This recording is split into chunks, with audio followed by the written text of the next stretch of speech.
Hai, selamat pagi, morning, assalamualaikum. Hujan pagi, awan pun berat kan? Oh, ini menandakan hujan ni sampai ke malam. Okey, jalan sentiasa kejap lengang, kejap ada pergerakan.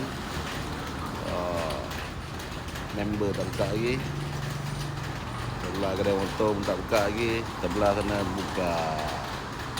Tak ada boleh buka. Lapang lah. Ni pun tak buka lagi. Jiran atas je buka. Nak cari barang spare part boleh halo-halo.